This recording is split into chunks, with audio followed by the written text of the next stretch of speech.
ये बंधु, ये कथा गजेंद्र की नहीं है, ये हम और आपकी भी है। ये संसार का सागर है और इसमें हम आप लोग विहार कर रहे हैं, जीवन जी रहे हैं। लेकिन ग्राह रूपी काल हमको कब पकड़ ले ये हमको पता नहीं है। उसी प्रकार से आज गजेंद्र भी परिवार के साथ स्नान कर रहा है, लेकिन उसको पता नहीं है कि इसमें ग्राह भी है। जब परिवार के साथ किलोरे करने लगा, खेल कूद करने लगा, मस्त हो गया, तब ग्राह ने उसका पैर पकड़ लिया। जब ग्राह ने पैर पकड़ लिया तब चिल्लाया। जब हमें कोई परेशान करता तो हम भी चिल्लाते हैं।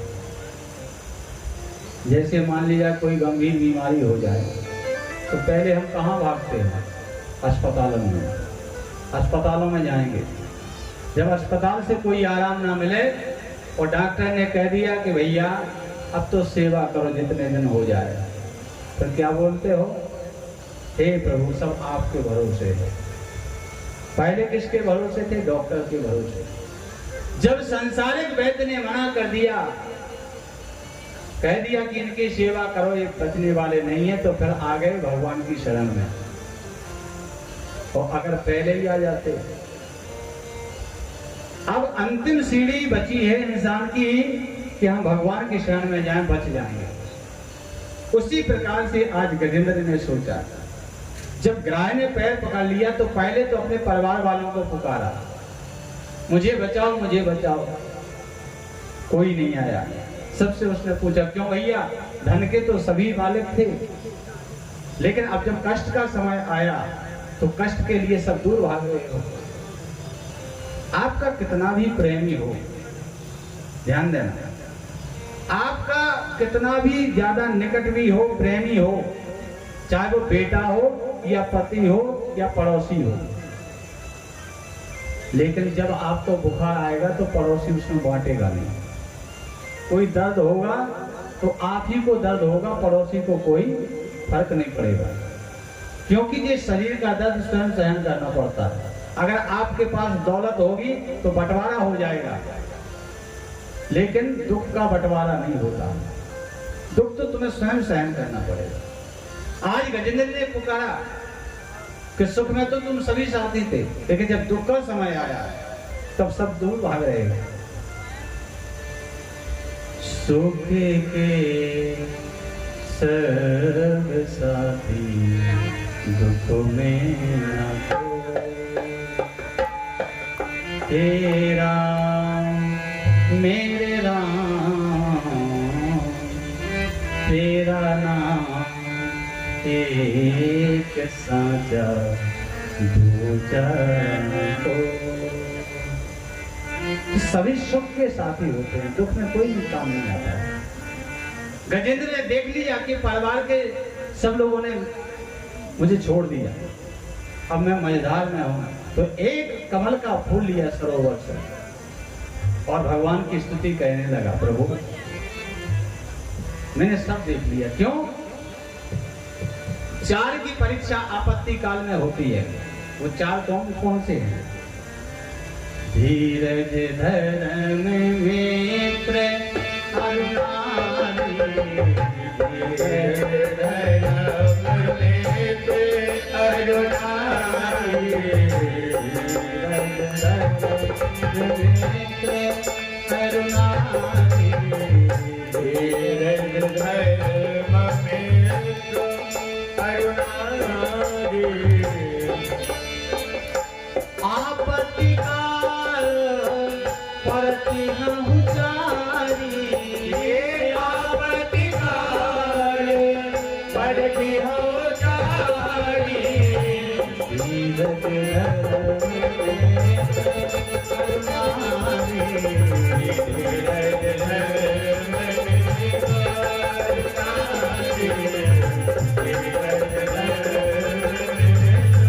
अनुरागी, धीरज धर्म मित्र और नारी, इनकी परीक्षा कष्ट में होती है। माताओं ध्यान देना, पति कैसा भी गरीब हो, भूलना मत, रिश्ते को मत भूल जाना। कभी गरीबी आती है, कभी अमीरी आती है, ये तो संसारिक साधन है, ये तो संसारिक सुख है, आता जाता रहता है। लेकिन हमें अपना कर्म करना है, हमें अपना दायित्व निभाना है। याद रखना कि अगर करवा चौथ पे साड़ी नहीं आ पाई तो राधे राधे महाभारत खड़ी हो जाती है। एक माता जी बोले, पति देव बाहर रहते थे, बेचारे करवा चौथ पे कुछ श्रृंगार ना ला पाए, घर में आए, कलह हुआ। बोला देवी जी नाराज मत हो, हमको ध्यान नहीं रहा। ये बताओ ये करवा चौथ क्यों रखा जाता है? वो कहने लगी कि तुम्हारी उम्र बढ़ाने के लिए। बोले अच्छा, तो बोले एक काम करो, चलो अगली करवा चौथ को हम जितना जो भी श्रृंगार का सामान है वो लेके रख देंगे। बोले सामान लेके आओ, नहीं तो हम व्रत तोड़ रहे। तो सीताराम भैया बोलो राधे राधे। सिर्फ पैसा का रिश्ता नहीं है, हृदय का, दिल का रिश्ता होता है। ये कोई गुड्डा गुड़िया का खेल नहीं है। वो आजकल बड़ी विडंबना है। क्यों है? क्योंकि हम संस्कारहीन हो गए। विवाह संस्कार होते ही नहीं है। कई लोग बोलते हैं महाराज तुम विवाह क्यों नहीं पढ़ते? हमने कि पढ़ने में आनंद ही नहीं आता है। तो अभी तक जीवन में हमने केवल एक विवाह पढ़ा है, वो भी अपनी विधि के अनुसार। आज तक विवाह नहीं पढ़ा, क्योंकि मैं देखता रहता हूं विवाह में दो लोगों की बहुत बुरी दशा होती है, एक पंडित की, दूसरी गणेश जी की। गणेश जी को पता नहीं लगा कि कितने डरे, और पंडित जी कितने डरे उनको भी पता नहीं चला। दो चार लोग इतान से पंडित जी खा लते आउजात, गणेश जी खा लते आउजात। अब विवाह है, कई प्रकार के लोग आते हैं, दारू पीने वाले कई लोग आते हैं, और संस्कार नहीं होते। एक ही संस्कार दिखाई देता है, केवल कैमरा का संस्कार, और डीजे में नाचो बस। विवाह के संस्कार किए नहीं, और नाचे हो तो जिंदगी भर वे दोनों नाचेंगे, आपस में कलेश है।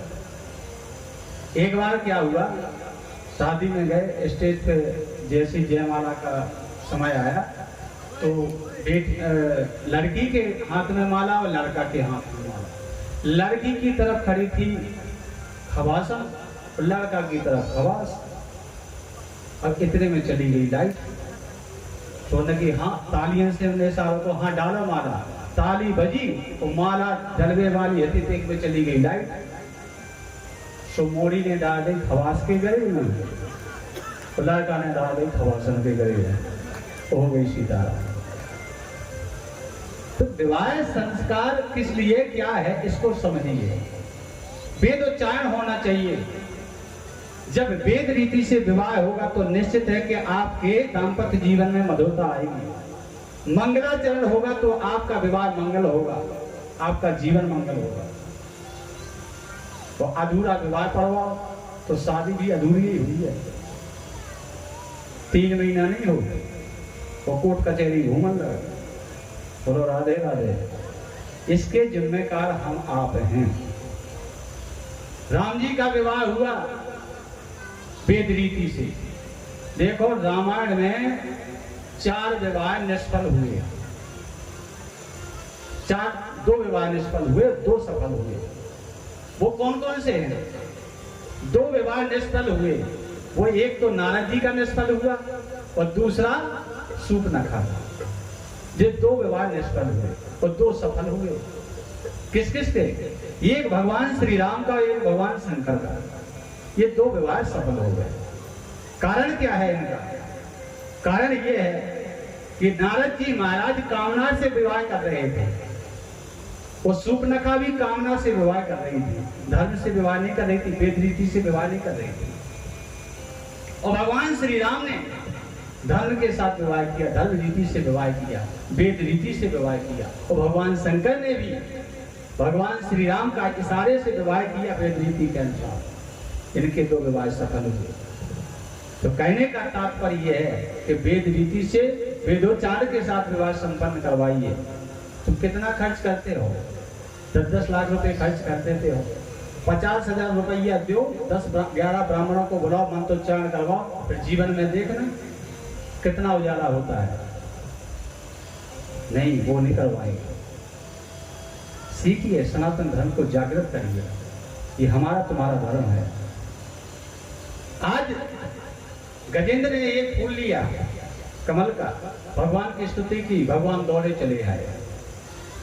भगवान आए, भगवान ने पहले किसका उद्धार किया? जैसे हमको कोई मार रहा है और कोई हमको बचाने आए, तो वो जिसको मार रहा है उसको बचाना चाहिए कि जो पिट रहा है उसको बचाना चाहिए?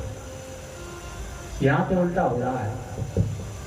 जैसे कोई व्यक्ति दूसरे को पीट रहा है, तो जो बचाने वाला है, तो जो पिट रहा है उसको बचाएगा कि पहले मारने वाले को पीटेगा? यहां उल्टा हो गया। भगवान आए थे किसकी पुकार सुन करके? गजेंद्र की। लेकिन उद्धार किसका किया? पहले ग्राह का, मगर का। पहले चक्र किस पर छोड़ा? मगर पर। पहले उद्धार मगर का किया। ये कथा हमें दर्शाती है कि तुम भगवान तक नहीं पहुंच पाओ, कोई बात नहीं। अगर आप भगवान तक नहीं पहुंच सकते, आपकी सीमा नहीं है वहां तक जाने की, लेकिन आप किसी ब्राह्मण, किसी भक्त के चरण पकड़ लो, अपने आप भगवान के पास पहुंच जाओ। क्योंकि गजेंद्र एक भक्त था भगवान का, और भक्त के चरण किसने पकड़े? ग्राह ने, मगर ने। अगर तुम भगवान तक ना पहुंच पाओ, भगवान की सेवा ना कर पाओ, तो किसी ब्राह्मण, किसी भक्त के चरण पकड़ लो, अपने आप भगवान तुम्हें मोक्ष कर दो। बोलिए वृंदावन बिहारी लाल की। इन कथाओं से हमें यही शिक्षा मिलती है। हम नहीं है सक्षम, हम जब तक नहीं कर पाते हैं, लेकिन भक्त को तो पकड़ सकते हैं। आज उस ग्राह ने गजेंद्र को पकड़ा, तो गजेंद्र की मुक्ति बाद में हुई, पहले ग्राह की मुक्ति हो गई। भगवान ने ग्राह का उद्धार किया और गजेंद्र को अपने परम धाम को पहुंचाया। बोलिए वृंदावन बिहारी लाल की। इसके बाद जब राजा बलि, इंद्र का सिंहासन छीन लिया गया, तो देवता लोग घबराए, सब जाकर के भगवान विष्णु के पास पहुंचे। महाराज बताओ क्या करना है? भगवान विष्णु ने कहा एक काम करो, दोनों पक्ष से युद्ध होता है तो हजारों वीर योद्धा मारे जाते हैं, इसलिए एक काम करो, समुद्र मंथन करो, इससे जो अमृत निकलेगा वो हमारे देवता पिएंगे, तो फिर कभी मरेंगे नहीं, अमर हो जाएंगे, तो हम युद्ध जीत जाएंगे। आज समुद्र मंथन के लिए दानवों को तैयार किया और देवता तैयार हुए, तो मद्राचल पर्वत को लाए। मद्राचल पर्वत को जब लाए तो मद्राचल पर्वत भारी था, जैसे तैसे ला करके समुद्र में लाए। समुद्र में जैसे ही मद्राचल पर्वत को रखा तो वो पर्वत डूबने लगा। क्या हुआ? डूबने लगा। जब डूबने लगा देवता लोग घबराने लगे, बोले महाराज अब मंथन कैसे हो? तो पर्वत डूब जाएगा तो मंथन कैसे होगा? भगवान विष्णु ने कहा तुम चिंता मत करो। तो उसी समय भगवान ने 8वां अवतार लिया, कच्छप अवतार। कच्छप अवतार लेकर के मद्राचल को अपनी पीठ पर रखा। अब जैसे ही मंथन के लिए तैयार हुए तो उन्होंने कहा रस्सी किसकी बनाई जाए? तो वासुकी नाग को बुलाया, तो वासुकी नाग को मद्राचल पर्वत से लपेटा और मंथन करने लगे। जब मंथन किया तो दानवों को, राक्षसों को लगा दिया था पूंछ की तरफ और देवता लग गए थे मुंह की तरफ। अब दानवों को ये लगा कि हम अपवित्र पूंछ क्यों पकड़ेंगे, तब देवताओं से आग्रह किया कि भैया हम तो मुंह पकड़ेंगे, हम पूंछ पकड़ने वाले नहीं हैं। देवताओं ने कहा ठीक है तुम मुंह पकड़ लो। पहले राक्षस गोरे होते थे। कौन से वर्ण के थे? गोरे। और जब से इनने मुंह पकड़ा वासुकी का और जैसे ही मेहनत पड़ी वासुकी पे, उसने फुंकारें लगाई तो जो काला जहर निकला है वो जाकर के दानवों के शरीर पर पड़ा, इसलिए वो काले पड़ गए। समुद्र मंथन हुआ। सबसे पहले क्या निकला? विष। अब सब लोग घबराने लगे, बोले भैया विष कौन पिएगा? राक्षसों से कहें तो वो मनाही कर दें, देवताओं से कहें तो वो मना करें। कई लोग कहते हैं कि जो भगवान ने तो ये सब किया है, हमें करने में क्या दिक्कत है। तो जब जाने के जब जहर पी जाओ कोई दिक्कत नहीं है। अब जब देवताओं ने जहर नहीं पिया तो वो जहर कहाँ ले गए? भगवान भोलेनाथ के पास।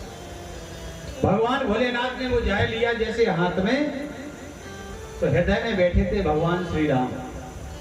भगवान श्री राम ने धनुष पर बाण चढ़ाया और विष से कहा कि अगर तुम नीचे आ गए तो समझ लेना भस्म कर देंगे। अब भगवान शंकर ने जैसे वो हलाहल विष पिया तो केवल वो कंठ तक गया, आगे उसकी हिम्मत नहीं पड़ी, क्योंकि वहां भगवान श्री राम हृदय में थे। भगवान श्री राम ने कहा अगर तुम नीचे आ गए तो तुम्हें मैं भस्म कर दूंगा। कंठ तक रहा, इसलिए भगवान शंकर का कंठ नीला पड़ गया, उनका नाम हो गया नीलकंठ भगवान। बोलिए नीलकंठ भगवान की। जहर तो पी लिया। अब इसके बाद फिर से मंथन हुआ तो एक गाय निकली जिसका नाम था कामधेनु। कामधेनु गाय महात्माओं ने ले ली, ऋषियों ने ले ली।